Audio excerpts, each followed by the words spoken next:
The Pandora's box had been opened between me and my stepson. That night in the bedroom was the most crazy night we had together, the way he explored my curves and tasted me. It was a night I will never forget. That night had changed the dynamics of our lives, the life I worked hard to build, the relationships I has now, put at risk for that one moment of weakness. Was it wrong for it to happen? Yes, but did I regret it with him? No. Let me take you back to that night. It all began while I was in the bathroom. The bathroom mirror has become my confessional. Steam from the shower clouds its edges, but the center remains clear, reflecting back a truth I'm not ready to face. I press my palms against the cool marble counter, leaning closer to examine the woman I've become. Mary Sullivan, 42 years old, trapped in a marriage that's become nothing more than carefully maintained appearances. My honey blonde hair falls in damp waves past my shoulders, droplets sliding down my neck. The plush white robe clings to shower-warmed skin as I study my reflection. Time has been kind. Yoga 4 times a week and clean eating have kept my figure trim, my skin glowing. The fine lines at the corners of my eyes only appear when I smile, which seems to happen less and less these days. The master bathroom feels cavernous tonight, too large for one person. Like everything else in this house, it was designed for a couple, for a family. Now it just echoes with absence. David's traveling again. Another business trip, another city, another excuse. His toiletries sit untouched on his side of the vanity, gathering dust. 3 weeks this time. Or was it 4? The days blur together in an endless loop of solitude. I let the robe slip from my shoulders, needing to see myself fully, to understand what changed. My breasts are still firm, my stomach flat, thighs toned from countless hours on the Peloton that was last year's guilt gift from David. Men at the country club still watch when I walk past, their gazes lingering just a moment too long. Their wives notice too, lips pursing with disapproval behind sugar-sweet smiles. But David? My husband of 12 years looks through me like I'm made of glass. When did that start? Was it gradual, like watching a sunset? Colors fading so slowly you don't notice the darkness until it's complete? Or was there a moment, a specific instance when his eyes stopped seeing me? The house creaks and settles around me, a sound that used to be comforting, but now just emphasizes the emptiness. Even with all the lights on, shadows seem to gather in corners. I pad barefoot across heated marble tiles to the oversized soaking tub, my evening ritual of trying to wash away the loneliness. Hot water fills the tub, steam rising in lazy spirals as I add lavender bath oil. Another gift from David, ordered by his assistant, no doubt. The scent fills the air, meant to be relaxing, but only reminding me of all the nights I've spent here alone. I sink into the water, letting it embrace me like a lover, since my actual lover is probably in some high-rise hotel room, closing a deal. My mind drifts to the last time we made love. 2 months ago? 3? It was perfunctory, brief, both of us going through motions that used to mean something. Afterward, he rolled away immediately, checking emails on his phone while I lay there feeling hollow. The next morning, he left for Seattle. Or was it San Francisco? Sometimes I wonder if there's someone else. A younger woman in one of those cities he frequents, someone who still makes his breath catch, his pupils dilate. Sometimes I wonder if I care anymore. The pain of suspicion has dulled to a distant ache, like an old injury that only throbs when rain is coming. The water laps at my collarbones as I slide deeper, remembering how it used to be. Early in our marriage, David couldn't keep his hands off me. He'd come up behind me while I was cooking, slip his arms around my waist, press his lips to my neck. Every touch felt electric, meaningful. Now we orbit each other like distant planets, connected by gravity, but never colliding. Tomorrow, everything changes. James comes home from college for the summer. My stepson. The thought makes my stomach flutter in a way it shouldn't, sends heat rising to my cheeks that has nothing to do with the bathwater. He's 22 now, finished with his junior year at UCLA. No longer the angry teenager who resented his father's new wife, but a man who makes my skin prickle when he enters a room. I shouldn't think about him like this. Shouldn't remember how his hands felt on my waist at Christmas, steadying me as I reached for the star on the tree. How he didn't let go right away, his fingers pressing into my hips, breath warm against my ear as he murmured, "I've got you, Mary."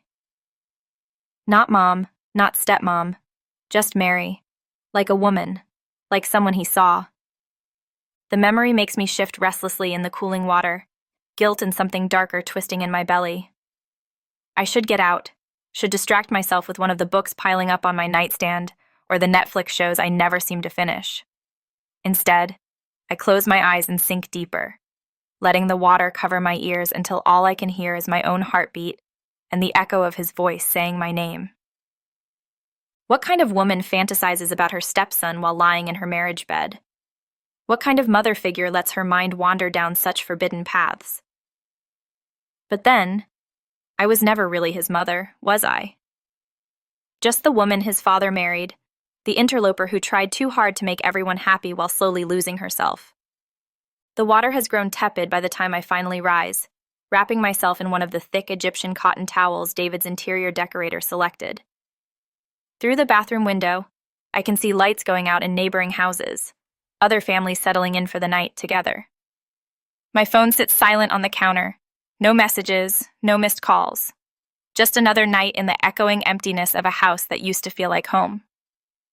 Sleep eludes me the night before James arrives. I toss and turn in the vast expanse of the king-sized bed, sheets tangling around my legs like restless thoughts. The digital clock on David's empty side mocks me. 2:17 a.m., 3:44 a.m., 4:52 a.m., each hour bringing me closer to a reunion I both crave and dread. Dawn finds me in the kitchen, channeling nervous energy into domesticity. The marble counters become dusted with flour as I make James's favorite blueberry pancakes from scratch. An old habit from when he was 16, and I was desperately trying to win over my teenage stepson. Back then, I was the intruder in his life, the woman who dared to replace his mother in his father's home, if not his heart. The house fills with the smell of butter and berries, coffee brewing in the background.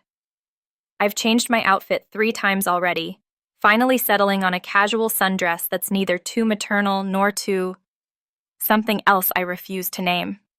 My hands shake slightly as I fold fresh berries into the batter, remembering last Christmas. I was up on the stepladder decorating the tree, stretched to my full height reaching for the star. The ladder wobbled, and suddenly his hands were there, strong and steady on my waist. "I've got you, Mary," he said, his voice deeper than I remembered. He didn't let go right away after steadying me. For one endless moment, I felt the solid warmth of his chest against my back, his fingers pressing into my hips through the thin fabric of my sweater. When he finally lowered me to the ground, neither of us spoke about the way his hands lingered, or how I leaned into his touch for a fraction too long. The sound of tires on gravel snaps me from my reverie. My heart lurches as a car door slams, followed by footsteps on the front porch.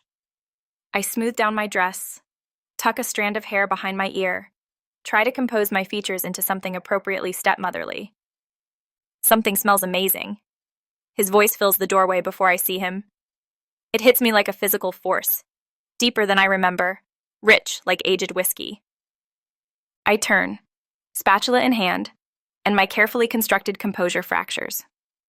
A year of college athletics has transformed him further. Broader shoulders strain against his white t-shirt, dark hair slightly too long and falling across his forehead.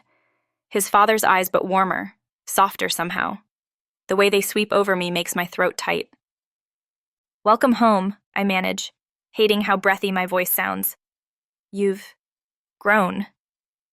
He moves closer into my space, taking the spatula from my trembling fingers. "You haven't changed," he says softly. "Still beautiful."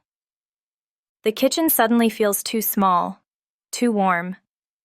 His presence surrounds me like a physical thing, making it hard to think, making it hard to remember all the reasons this is wrong.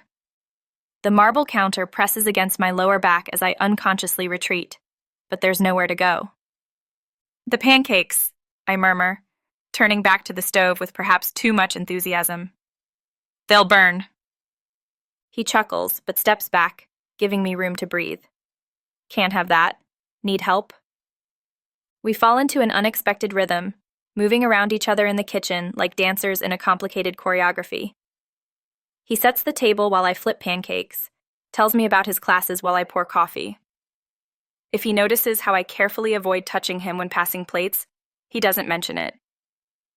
The conversation flows easier than it should, given everything unsaid between us. He talks about his marketing major, his internship prospects, the girl he dated briefly last semester. I try not to feel relief when he mentions they broke up. Try not to notice how his eyes follow my movements, lingering when he thinks I'm not looking. Dad's away again? He asks casually, but there's an edge to his voice. Chicago this time, I respond, keeping my tone light. Big merger. James's jaw tightens almost imperceptibly. How long? 2 more weeks? Maybe 3? I shrug, aiming for nonchalance. You know how these things go. Yeah, he says quietly. I know exactly how they go.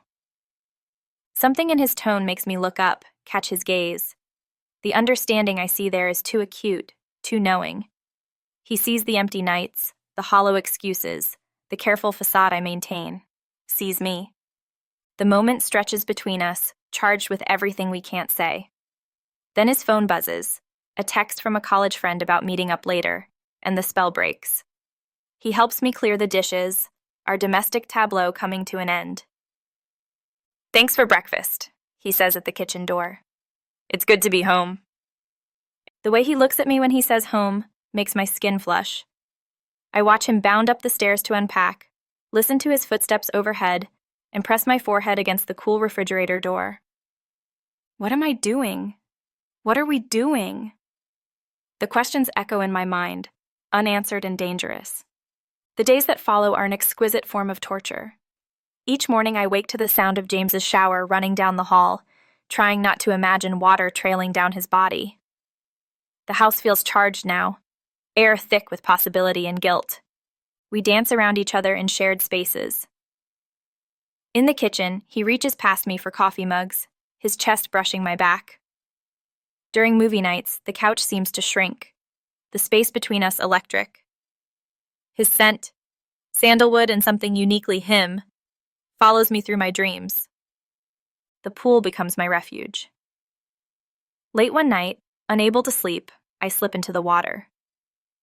The moon hangs low and full, turning ripples to silver. My white swimsuit becomes nearly transparent, but I'm alone, or so I think. Couldn't sleep either? His voice startles me. James stands at the pool's edge, moonlight sculpting shadows across his bare chest. Before I can respond, he slides into the water. We float in silence, moving closer like magnets drawn by an invisible force. My back meets the pool wall. He places his hands on either side of me, caging me in without touching. Mary, he breathes my name like a prayer. Tell me you feel this too. We can't, I whisper, even as my body betrays me, arching toward his warmth. We already are. His lips find mine, soft at first, then hungry. Years of repressed longing pour into that kiss. My fingers tangle in his wet hair as his hands explore my waist, my back, drawing me closer. The water makes us weightless as we move together, passion finally unleashed. Later we lie on pool chairs, wrapped in towels and moonlight. No words are spoken. None are needed. Everything has changed, yet somehow feels inevitable, like we've been moving toward this moment since that first Christmas. I know there should be guilt, shame even. Instead, I feel awakened, alive in ways I'd forgotten possible. Tomorrow we'll face reality. Tonight, under stars that keep our secrets, I let myself feel everything. The morning after the pool brings no regret, only a deep ache of wanting more. I trace my lips in the mirror, remembering his kiss. My body hums with renewed awareness. The emptiness that had taken root in my soul has been replaced by something dangerous and thrilling. During breakfast, our eyes meet across the kitchen island. The air crackles between us. James's fingers brush mine as I pass him coffee, lingering longer than necessary. Each small touch feels like striking matches. "I'm going for a hike," he says casually. "Could use a guide to show me the new trails." My heart races. I know a secluded spot by the lake. The forest trail winds through ancient oaks. We walk in charged silence until the path opens to a hidden cove. Sun dapples through leaves onto clear water. Before I can speak, James pulls me against a broad tree trunk. "I've wanted this for so long," he breathes against my neck. His hands slide down my sides as our bodies press together. I arch into him, all pretense of resistance gone. Our kisses grow deeper, more urgent. Clothes dishevel as we explore each other with desperate hands. The rough bark at my back contrasts with the softness of his lips trailing fire down my throat. I gasp his name as he lifts me, wrapping my legs around his waist. Time loses meaning in our private paradise. We discover each other slowly, thoroughly, learning what makes the other moan and tremble. The forest witnesses our passion in silence, keeping our secrets. Later, we lie on his spread shirt, my head on his chest. His fingers trace lazy patterns on my bare shoulder. "What are we doing?" I whisper. "Living," he answers simply. "Finally, living." I know this can't last. Reality waits beyond our forest sanctuary. But for now, I let myself be consumed by the flame we've ignited. Consequences be damned. Guilt creeps in during quiet moments, when the passion fades to ember. I catch my reflection in windows and see someone I barely recognize. A woman torn between desire and duty. At family dinners, David's sister Emily watches me with narrowed eyes, noticing how I tense when James enters a room. "Mary, you seem different lately," she remarks over Sunday brunch. "More distracted." Her gaze flicks between James and me, too perceptive for comfort. I force a laugh that sounds hollow, just restless with David away so much. But guilt is a complex beast. It's not just about betraying David. Our marriage has been empty for years. It's about the family photos on the walls mocking me, about Christmas cards signed Mom that James sent when he was 17, about birthday cakes I baked and parent-teacher conferences I attended. Late at night, James finds me crying in the garden. "We're hurting people," I whisper as he holds me. "Your father, your real mother. What would they think?" "We're hurting ourselves more by denying this," he says, wiping my tears. "I've never seen you as a mother. You've always been Mary to me. Beautiful, strong, lonely Mary." But the cracks are showing. David's mother calls more frequently, asking pointed questions about James's adjustment being home. My friends notice I've withdrawn, stopped attending book club. The walls of our carefully constructed world are starting to crumble. During a family dinner, James's cousin Sarah catches us in an unguarded moment, his hand lingering on my lower back, my eyes meeting his too long. Her fork clatters against china. The look of realization and horror on her face haunts me for days. "We need to be more careful," I tell James that night, even as I melt into his embrace. "Or we need to stop."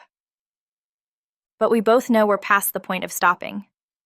The guilt mingles with desire, creating an intoxicating cocktail of emotion that makes everything more intense, more desperate, more real. In quiet moments, I wonder if this is karma for marrying a man with a broken family, for trying to replace another woman's role. Then James looks at me with those eyes full of understanding and want. And I realize some forces are beyond moral judgment. They simply are. Whispers spread at the country club like ripples in a still pond. I overhear fragments of conversations that die when I approach. Emily has stopped calling altogether, and Sarah's silence speaks volumes at family gatherings. One evening, the doorbell rings. It's Linda, James's mother, her face tight with barely contained fury. My blood runs cold. "We need to talk, Mary," she says, pushing past me into the foyer. "About my son." The confrontation that follows is brutal in its rawness. She's suspected since seeing us at a restaurant 2 weeks ago. The way we looked at each other, she says, wasn't familial. Each word hits like a physical blow. He was 16 when you married David, she spits. You were supposed to be his stepmother, not his... She can't even finish the sentence. Later that night, James finds me in the pool house, shaking. She knows, I whisper into his chest. Everyone's starting to know. His arms tighten around me. Then let them know. I'm not ashamed of loving you. The word love hangs between us, both beautiful and terrifying. We've never said it before, though we've shown it in countless touches, glances, and midnight rendezvous. Your father comes home next week, I say, voice trembling. What then? Instead of answering, James kisses me with an intensity that makes my knees weak. We fall onto the pool house couch, hands desperate, hearts racing. Each touch feels like both salvation and damnation. Run away with me, he whispers against my neck. We could start over somewhere new. The idea is intoxicating. Freedom from judgment, from guilt, from pretense. But reality crashes in like a cold wave. Your future. Your education, I protest weakly. You are my future, he says with conviction that makes my heart ache. Everything else is just details. We make love there in the pool house, slower this time, savoring each moment as if it might be our last. The guilt is still there, but it's overshadowed by something stronger, a bone-deep certainty that some loves are worth any price. Tomorrow, we'll face more whispers, more judgment. Next week, we'll face David. But tonight, wrapped in James's arms, I let myself believe in the possibility of happiness beyond the boundaries society has drawn. The call comes at 2 a.m., David's name illuminating my phone screen. My hands shake as I answer, knowing somehow that he knows. How long? His voice is eerily calm. No hello, no preamble. I sit on the edge of our bed, the bed where I haven't slept with my husband in months. David, don't. The word cuts like ice. Emily sent me the photos. You and my son, Mary. The photos. My stomach drops. Someone must have seen us at the lake. It's not what you... Really? You're going with that? His laugh is bitter, hollow. You're fucking my son in my house, and you're going to tell me it's not what I think? Where were you? The words burst out before I can stop them. All those nights, all those trips, did you think I didn't know about Rebecca from the Seattle office? Silence crackles across the line. Then, don't you dare try to justify this. I'm coming home tomorrow, and when I get there... You'll what? My voice grows stronger, years of resentment bubbling up. Throw us out? Report us? Go ahead. At least what James and I have is real. When's the last time you even looked at me, David? Really looked at me? He's my son! He's shouting now. You were supposed to be his stepmother. What kind of sick... I never was his mother, I interrupt. You knew that. He knew that. We just stopped pretending. I'll destroy you, he says quietly, dangerously. Both of you. His inheritance, his future, your reputation, all gone. Is he worth it? I think of James sleeping down the hall, of his touch, his understanding, the way he sees me, really sees me. Yes, I whisper. He's worth everything. The line goes dead. I sit in the darkness, heart pounding. Tomorrow everything changes. Tomorrow we face the consequences. A soft knock at my door. James stands there, having heard everything. Without a word, he takes me in his arms. Morning arrives with oppressive humidity, dark clouds threatening on the horizon. I haven't slept, my body electric with dread and anticipation. The house feels like a powder keg waiting for a spark. By 8 a.m., the texts start flooding in. Emily. How could you? Sarah. You need help.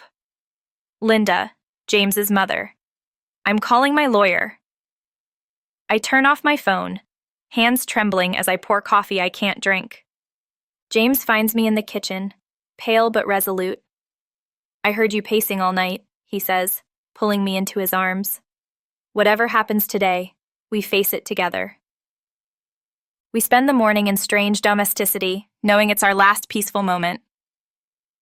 I pack a bag, just essentials, knowing I can't stay here after today. James does the same, quiet determination in every movement. At 2:47 p.m., David's car pulls into the driveway. The sound of tires on gravel feels like a death knell. James squeezes my hand once before we separate, taking our positions for the inevitable confrontation. David bursts through the door like a storm. He looks older than when he left, or maybe it's just the rage etching new lines in his face. His eyes find me first, then James entering from the living room. "You disgust me," he spits. "Both of you." "Dad," James starts. "Don't you dare call me that," David roars. "Not after this." He throws a manila envelope on the kitchen counter. Photos spill out. James and me at the lake, in the garden, stolen moments captured by someone's prying lens. "I've already called the university board," David continues, voice shaking.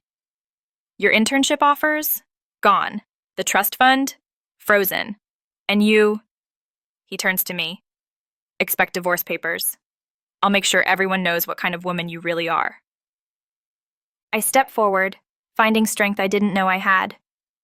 "Go ahead, David. Tell everyone. Tell them how you left your wife alone for months. Tell them about Rebecca, about Christina before her. Tell them how you traded your family for corner offices and hotel rooms. Don't turn this around on me." But there's a flicker of uncertainty in his eyes. "We never meant to hurt you," James says quietly. "But this, what Mary and I have, it's real."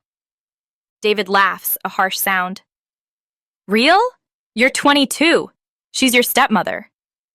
"Was," I correct softly. "I was his stepmother, but I haven't been that for a long time, have I? We were all just playing parts in your perfect family picture while you built your empire." The truth hangs heavy in the air. Outside, thunder rumbles, the storm finally breaking. "Get out," David says, voice deadly quiet. "Both of you, you have an hour." We move efficiently, having anticipated this. As I pack the last of my necessities, I look around the master bedroom one final time. The pristine surfaces, the expensive art, the hollow shell of a marriage bed, none of it feels real anymore. James waits by his car, our escape vehicle. The rain is falling in sheets now as David watches from the doorway, a dark silhouette in the house that was never really a home. As we pull away, I see neighbors peeking through curtains, phones undoubtedly buzzing with the scandal. Tomorrow, our names will be mud in this pristine community. But as James's hand finds mine across the console, I feel something that overshadows the fear and shame. Freedom. "Where to?" he asks, windshield wipers fighting the downpour. I think of the apartment I secretly rented last week in anticipation of this day, in a city where nobody knows our names or our story. "North," I say. "Just keep driving north." The storm follows us up the interstate, but ahead through the rain, I swear I can see patches of clear sky. Whether it's really there or just wishful thinking doesn't matter. We're together, we're free, and for the first time in years, I'm not pretending anymore. The motel room is small but clean, 30 miles from our old life. Rain still drums against the window as I sit in the darkness, watching James sleep. In these quiet hours, the questions I've been running from finally catch up. Am I a monster? The word echoes in my mind as I replay the years. I remember the first time I met James. I was 32, he was 16. There was no inappropriate attraction then, no hidden agenda. I was just a woman trying to make her new marriage work, trying to be kind to a teenager who'd lost his mother to cancer and his father to ambition. The change came gradually. James grew from a sullen teen into a thoughtful young man, while David grew more distant. Family dinners became phone calls from airport lounges. Anniversary gifts became wire transfers. And somewhere in that vacuum of loneliness, James and I found something in each other that transcended conventional labels. I pull out my journal, needing to make sense of it all. They'll call me predator, cradle robber, home wrecker. They'll say I groomed him, corrupted him. But they didn't see the empty years, the quiet devastation of being a trophy wife to a man who preferred his reflection in boardroom windows to his wife's eyes. They didn't feel the slow death of pretending to be a mother to a young man who saw through every facade. James wasn't some conquest or midlife crisis. He was the first person in years who actually saw me. Not as David's wife or his stepmother, but as Mary. Just Mary. Flawed, lonely, human Mary. Did I cross a line? Yes. Did I betray trust? Absolutely. But was it predatory? No. It was two broken people finding wholeness in each other's cracks, wrong by society's standards, but somehow right in ways I can't explain without sounding like I'm making excuses. Lightning flashes outside, illuminating James's sleeping face. He looks younger in sleep, making my stomach twist with fresh guilt. But then I remember his words from earlier today. I chose this. I chose you. Stop carrying all the blame yourself. He stirs, reaching for me even in sleep. I take his hand, feeling its strength, its certainty. Come back to bed, he murmurs. I can hear you thinking from here. I slide under the covers, letting him pull me close. Do you ever regret it? I whisper into the darkness. Never, he says without hesitation. Do you? I think about David's rage, the lost family connections, the whispers that will follow us. Then I think about the suffocating emptiness before, the years of going through motions, the slow death of living someone else's idea of right. No, I answer honestly. I regret the pain we've caused, but not us. Never us. Rain continues falling outside our temporary shelter. Tomorrow we'll drive further north, start building something new. It won't be easy. Society doesn't forgive women who break its rules, who choose happiness over propriety. But as I lie here, listening to James's heartbeat, I realize something. Maybe I'm not the villain or the victim in this story. Maybe I'm just human, making choices that blur the lines between right and wrong, searching for authentic love in a world of artificial connections. The rain begins to ease. Dawn isn't far off, bringing with it a new day, a new chapter. We'll face judgment, hardship, and consequences.